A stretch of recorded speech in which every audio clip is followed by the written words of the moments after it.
Let's go to Narendra right now, which is part of the federal electorate of Farrer, and let's have a chat to the person who has become the candidate for One Nation in the upcoming by-election, which is, of course, May the 9th. David Farley joins us now. Congratulations on becoming the candidate. Why do you want to be a politician? You've been so successful at many things. Why do you want to be a politician? We've got some real issues, Paul, and thank you for having me on your show tonight.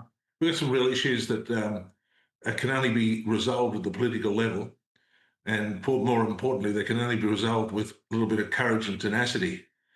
You know, Farrer in particular has been underrepresented now for circa 25 years, and the issues that are pretty core to Farrer, being an agricultural powerhouse and an agribusiness powerhouse, is right at the core of it is water. And we've gone through a water reform process since the last millennial drought, which is principally an extraction policy. We extracted water from the consumptive pool, and the consumptive pool is the water we use for irrigation and the water we use to run our regional towns and cities. And the reality of that, compared to the millennial drought and then the tinderbox drought, is demand has kept growing for foods. And if you do the math of comparing the millennial drought to a population now approaching 30 million, and then ultimately a population approaching 40 million in the 2030s to 40s, Australia is definitely going to have a problem meeting its food security and food demand. So we've got some pretty major issues to address, and they need to be addressed at a political level, ultimately to get resolution to them. So obviously this by-election is one you'd like to win. Why? Because you put your hand up, you want to be a member of parliament, but also seemingly very important about trying to work out just where things are at the moment with One Nation.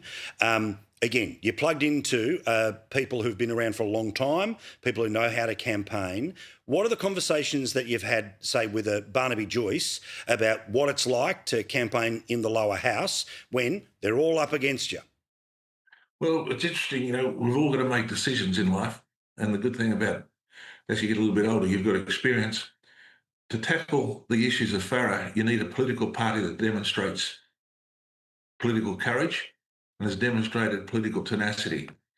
When I made the decision to join One Nation and ultimately to prosecute these cases for Farrer and others, is I looked across the political spectrum. You know, we can measure the performance of the Nationals and the Liberal Party over 25 years. We know the alliances with the Labor Party. And you realise the time window you've got to do this in is a 2-year period before the 28th election.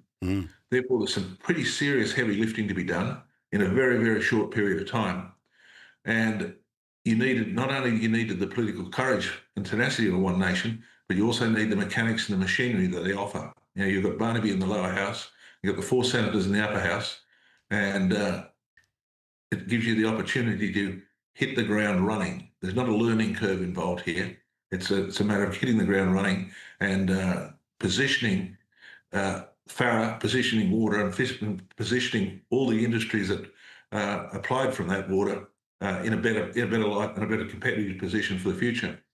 Are you surprised that, okay, look, we're far out, but you're in the race? Are you surprised that the bookies are saying that the Teal, propped up by sort of Sydney Money and Climate 200, is currently the favourite in that seat? Again, it's one that's been held by the Nats, it's been one held by the Libs, the assumption being that the population centre of Albury, this should be leaning centre-right. There's certainly been a surge for One Nation. So do you think the independent is in front because Labor's not running, or because there's some Libs who wouldn't dare join the cause of One Nation? No, I think the independent Teal is definitely in front at the moment, principally because she's been out there campaigning, never stopped campaigning since the last election, Right. Kept a nice little heartbeat going underneath it all, and now is really starting to turn the taps on very hard. And I was even surprised today to see that the Teal Independent was advertising through the Grand Prix that was being raced. So, yeah, there's obviously some good money there, and there's some good intent. But the reality is what Farrer's going to need is you've got to hit the ground running, and you need to have some machinery and it's some experience behind you to prosecute the case for Farrer in the lower house. Well, that's it. I mean, you've got to be part of something bigger, because it's the something bigger that's able to actually, as you say, get something done. Last one here. Tell us about yourself, all right? Tell us about life prior to you becoming a national name in the past couple of days. You've got a pretty significant background in things like agribusiness, but give us the bio. Well, the quick bio, the Reader's Digest version, as they say. I started my career as a jackaroo, but I was extremely fortunate that when I started my career with FS Faulkner and Sons, Rupert Murdoch bought the enterprise, and therefore he gave the business horizon, and with that horizon, he gave me career opportunity. He sent me to the US to study. I came back. I realised that with Rupert and his team, that they were newspapermen, and I wanted to be an agribusinessman. I left FS Faulkner and Sons and went and took on a really interesting, challenging operation, an operation that was owned by the British Coal Board Pension Fund, leased to a family of farmers out of Northern Ireland, based west of Moree. In our first year, we grew 400 acres of cotton, and in my last year there, we were at 68,000 acres of cotton, with two major cotton gins, a cotton trading book out of Australia of about 800 million, and then a book out of California as our risk book, offsetting the risk of $280 million a year. So it was quite some enterprise. Now, that enterprise doesn't exist today. The new owners of it sold the water back to the government, made a handsome profit. The 550 staff across the farming operations, the warehousing operations, marketing operations have all dispersed.